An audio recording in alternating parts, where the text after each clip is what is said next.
Welcome to HR Unlock, the HR podcast that takes you on an exciting adventure through the world of human resources. I'm your host, Joha Odu, and I have my co-host with me, who is the founder of Repos Bay, and my big sister, Kelechi Abibi. Woo! And today we'll be discussing how human resources has moved from a transactional function to a more strategic function, and how HR managers are now taking a position of strategy in companies as opposed to just carrying out administrative or transactional functions. So, yes, that becomes so important that HR moves from a transactional phase to a more strategic phase. Why is this important? Because the world of work is dynamic. Business is now going through a volatile, uncertain, complex, and even ambiguous terrain now. So now HR managers have to step up their game to be able to be invited into the boardroom where decisions are being made. Thank you. So now let me ask you, how do you think that HR has evolved from that administrative, and transactional role to, you know, a place of strategy now? Okay, so because of human resource technology like ours, right, you can now have technology cover your administrative or transactional functions from end to end as a human resource manager. So you don't really have to spend time doing those things that you can get technology to do for you. So I'll give you an example. Payroll computation, right, or what we call payroll management, when we're calculating compensation and benefits, those things that used to take people time building like a financial model on an Excel sheet, or even some people even used to use like ledgers and things like that. Now you have apps like I'll still mention Repos based app that can compute and calculate those statutory deductions, can even help you up to the extent of disbursement of salaries and disbursement of all those deductions and all those compensation, as opposed to you carrying your calculator or your going on your Spending Excel so much sheet. time. Exactly, calculating. So when you have technology answer some questions, and if you look through, there was a report from Gartner where they surveyed like CEOs, and they asked them, okay, what are your most important strategies that you struggle to implement? 32% of them said people strategy, right? And I feel it. Why did they say that? Because there's still a lot of transactional functions that happen when it comes to people that we've not been able to take on, take it off that administrative mundane level to becoming automated. So that's why some people struggle with their people strategy, because too much transactional functions are embedded in that people strategy. And with technology, you can solve most of those issues, and now start to think of other ways to impact your organization without necessarily being burdened with administrative duties, which can be boring, by the way. Yeah. Having said that, what would you say about people who would argue that technology has come to replace human resource managers? Or they will say, or admin managers. Technology has come to take our job. So at the back end of every technology are human beings, right? So I'll give you a typical example. I'm a huge fan of Chat GPT. I think it's a very phenomenal tool that can help anybody. But I don't think it will work if you ask the wrong questions. So if you ask ChatGPT a question that is not properly framed, you won't get the The right results. answer. Yeah, you won't get the result that you want. So it's always garbage in, garbage out. So if you're asking ChatGPT some questions, or you want it to do something for you, you have to have a certain level of intelligence to make it work. Let's even go to some people that don't even move with the times. There's still some people that don't know how to use ChatGPT, right? Some people don't even know that that tool exists. So you just picture yourself as a HR manager that doesn't know how to use technology properly, you'll be burdened. In Even fact, you'll be very yes, disposable. yes, you'll be disposable. So the rate at which you can bring like a change, like change in your organization quickly. So for example, you're to draw up a policy on a certain thing, right? You have the tools for the research for the policy. But if you were to go and first of all maybe do start like a very very granular research Maybe on go to that, the library. go to the I might read library, some books. exactly, it will take long before that change is even Or implemented. even if you don't even know how to take advantage of the tools, That like is a not word, even yeah. finding it online, not even know how to Yeah. find or So how to even questions. research is a skill in itself that HR people need to embrace. Research is a very important skill. And then when you at some level of research, you need technology to you need technology now you need technology in most levels of research. And if you don't know how to use that technology properly, you're still going to be so burdened with your work, and nobody will appreciate your work because it will be slow, and you look like the person carrying the whole world on your shoulder because you have some unnecessary burdens that you don't have any business. Like, I mean, why start a document from ground level when you have templates to build on? Or why do a research by going to go and do like questionnaire when people have done the research already, and maybe they've put the result of the research The online. findings. Yes, evidence of the research online, when you can just maybe buy some journals that would help you make good decision, and which are all on the internet, and you can just find them easily. So even at the heart of technology is people. Even at the heart of technology is people. Technology is not replacing people, it's people that are using technology. How do people use technology? That's the very important question. How do you make technology work for you? So would you say now that the ability to, go with the trend, go with the time, be able to navigate technology, would you call that a part of strategy? Yes, I would call that a part of strategy. And what is even more important is knowing the kind of technology to deploy at a certain time.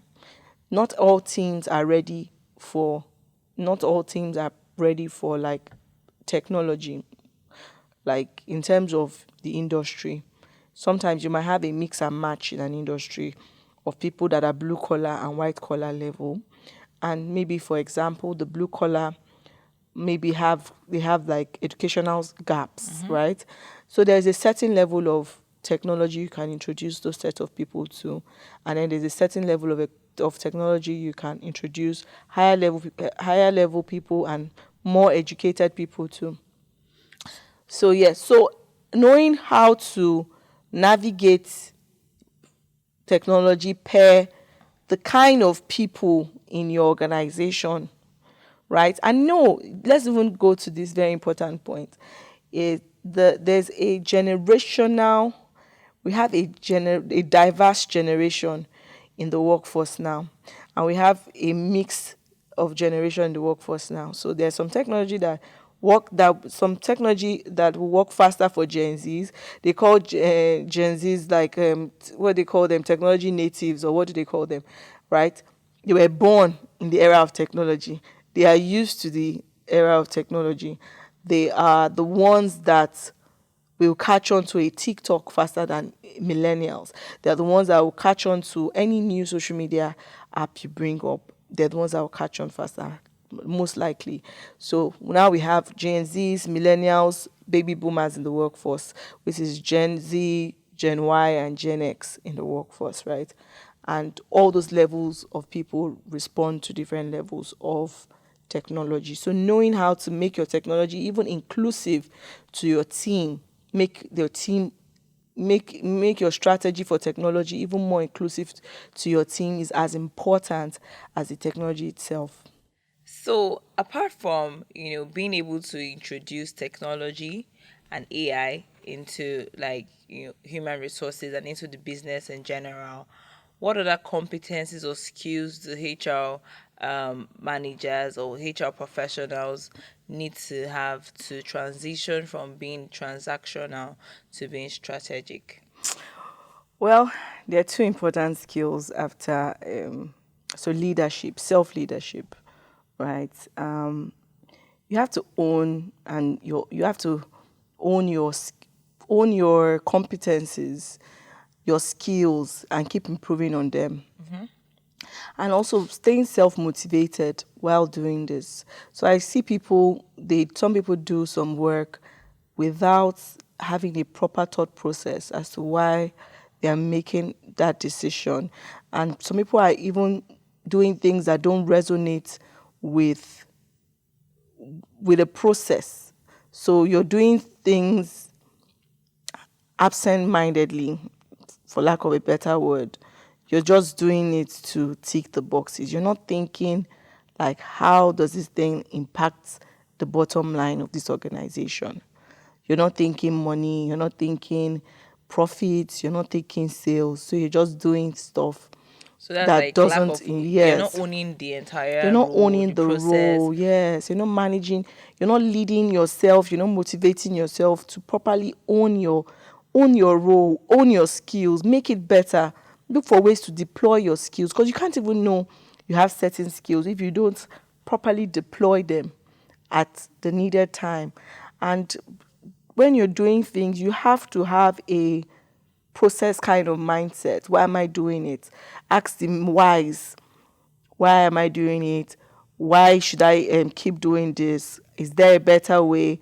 And if there's a better way, why are you still doing it the old way? Don't be afraid to break the don't be afraid to break the patterns, really.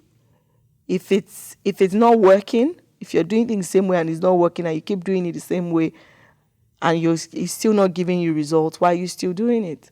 So be that person that is thinking on that job. So another important skill is negotiation, right? You don't always get what you want out of life. You get what you negotiate. Okay. You don't always get, just for emphasis, you don't always get what you want out of Okay, life. but You I get what hear you you. negotiate. But how do you even move to a point where you are being listened to?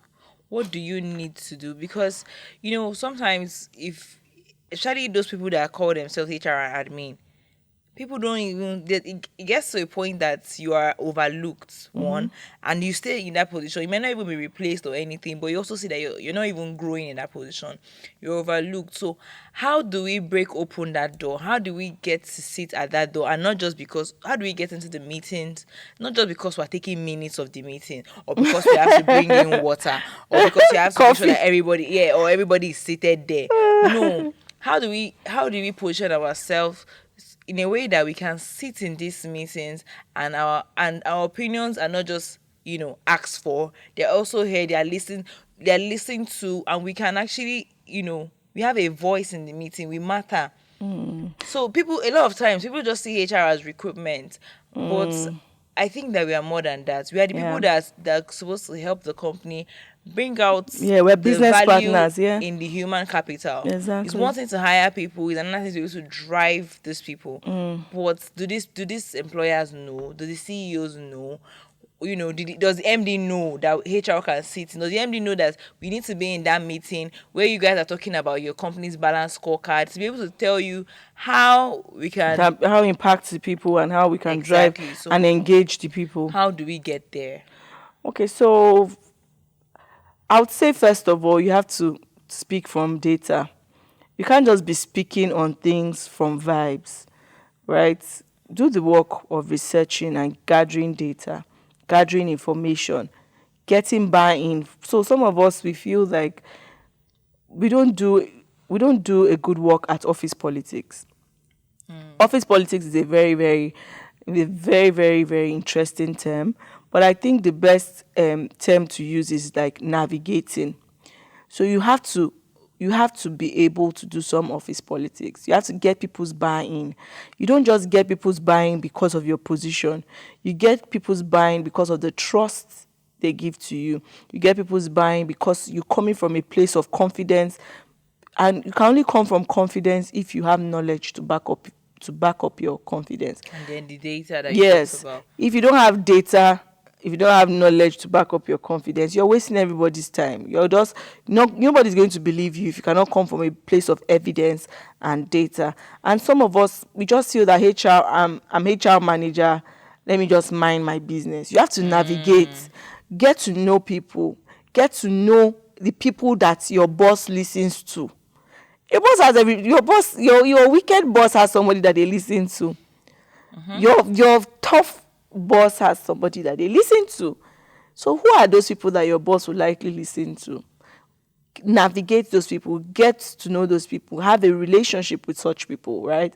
And I'm not saying that you should be Compromised as HR, compromise. and then you Exactly, start to be biased, and exactly, exactly, familiarity comes in. exactly. But if you do things by having the good of the organization at the back of your mind, sincere motives sincere motives work. When you have sincere motives towards an organization, or a project, or a process, or if you have sincere motive towards your people, you would come out of that shell and know how to manage other relationships that will give you the result that you desire. Right? When we see politicians during their campaign period, what do we see them doing? They will go and meet the woman roasting bole on the road and be eating bole from there. Why people are videoing them? We will go and meet the woman that is doing corn, or the hairdresser, or Let's the not mention barber, names. or the We're barber. coming to specific. I Yeah, don't or like the it. barber, and they will be barbing. Why are they doing all those things? They're trying to be relatable. They're trying to navigate other types of people. We can learn a thing or two from that process, or from that conduct. Know the people. Know your security man. Sometimes your gas driver that has more power than you. Do you know? Know those people that have the listening ear of your boss. And every time you're communicating to somebody, you are either speaking to the fool in them or the king in them. Which one are you positioned to speak to? Try and position yourself to speak to the king in people. Know when to be diplomatic. Know when to rub people's backs, not in a negative way, but not in a compromising way, like you said, but knowing when you should make that adjustment to ease yourself into people's lives, so that you can give yourself, or you can bring about the desired change or the desired outcome that will be beneficial in the long run to the organization. And if you are someone that feels that you're shy, you're an introverted, all of those kind of things, all those kind of personalities that you feel may not let you mix well with people, I would advise that you try as much as possible to get get out of that shell from time to time. Because in the end, relationships, some people have gotten far. In fact, everybody has gotten far from relationships. So building relationships is social skills is very, very important to anybody that plans to be heard, that plans to be invited to the table of decision making. Wow. Thank you so much. If I were to summarize that, I would say that one, have people skills.